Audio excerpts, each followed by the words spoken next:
Bonjour à tous, je suis ravie de vous retrouver aujourd'hui dans cette nouvelle vidéo avec la présentation d'un nouveau kit-book et celui-ci sera sur le thème des animaux domestiques. Si vous ne l'aviez pas compris, ça veut dire que les autres animaux vont évidemment arriver.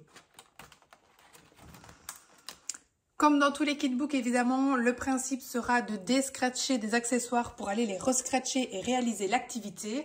Pour anticiper vos questions, évidemment, concernant l'âge, il n'y a pas vraiment d'âge pour utiliser un kit-book étant donné que vous allez pouvoir vous adapter en faisant abstraction de la consigne de base si votre enfant n'est pas encore capable de la réaliser. C'est-à-dire que les tout petits vont déjà s'amuser à déscratcher tout simplement pour pouvoir manipuler les petits accessoires et en plus être stimulé auditivement grâce au petit scratch tout simplement, avec en plus les deux textures, donc au niveau sensoriel et donc du toucher, on peut également stimuler bébé. Ensuite, en grandissant, bébé va être capable de venir scratcher les éléments, même s'il ne fait pas encore réellement l'activité en elle-même.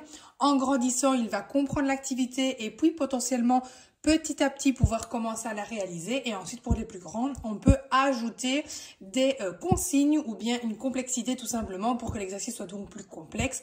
Comme par exemple ici, pourquoi pas utiliser un dé pour savoir combien de chiens il doit mettre dans la niche. Ensuite, ici est demandé à l'enfant de placer l'animal en fonction de son habitat. Donc par exemple le chien sur la niche, le hamster dans sa cage, le chat dans son panier, etc. Vous avez ensuite une petite activité où on va relier, donc là vous allez utiliser un crayon style les Woody de chez Stabilo et donc on va tout simplement relier ce que mange l'animal. Ensuite ici vous avez une petite activité où il faut retrouver quel animal a fait quelle trace et donc tout simplement mettre le bon animal sur le petit point d'interrogation.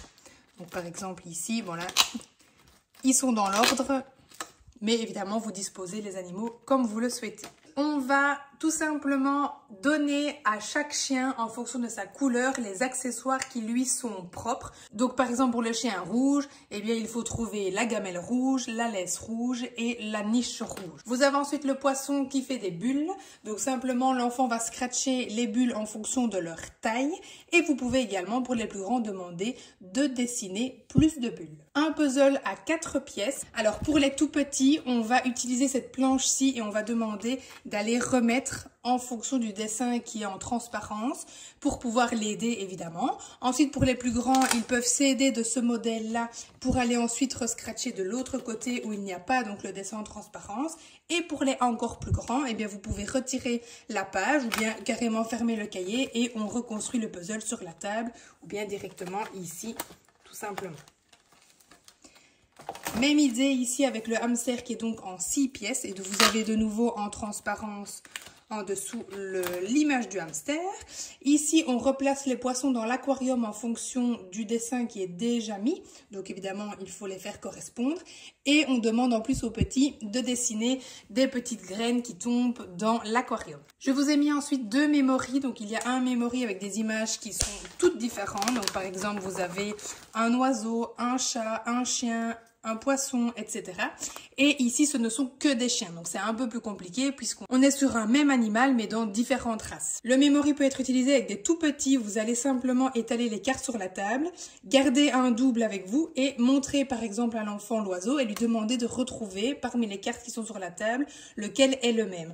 Et ensuite, vous allez utiliser petit à petit le jeu du memory classique où vous pouvez mettre moins de paires pour vraiment démarrer, que l'enfant puisse être en capacité de le faire, de mémoriser les images déjà vues et pas vues. Et puis pour les plus grands, vous pouvez évidemment mélanger les deux jeux pour faire encore plus de cartes. Et les 2 dernières activités, c'est donc ici un coloriage. Vous allez pouvoir utiliser de nouveau les crayons Woody de chez Stabilo.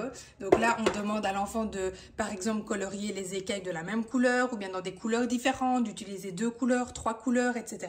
Vous pouvez proposer des algorithmes dans les couleurs. Donc par exemple, une fois un rose, une fois un bleu, une fois un rose, une fois un bleu, etc.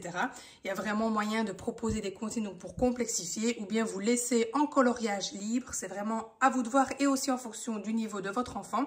Et puis ici on a donc le petit labyrinthe où il faut retrouver le bon chemin qui permet au chat de trouver donc la souris qui est ce qu'il mangera tout simplement. Et donc voilà pour ce nouveau kit-book des animaux domestiques. J'espère qu'il vous aura plu. N'hésitez pas à me mettre dans les commentaires les prochains animaux que vous souhaitez voir par ici. Et en attendant, eh bien, je vous dis à lundi prochain 20 h pour une nouvelle vidéo.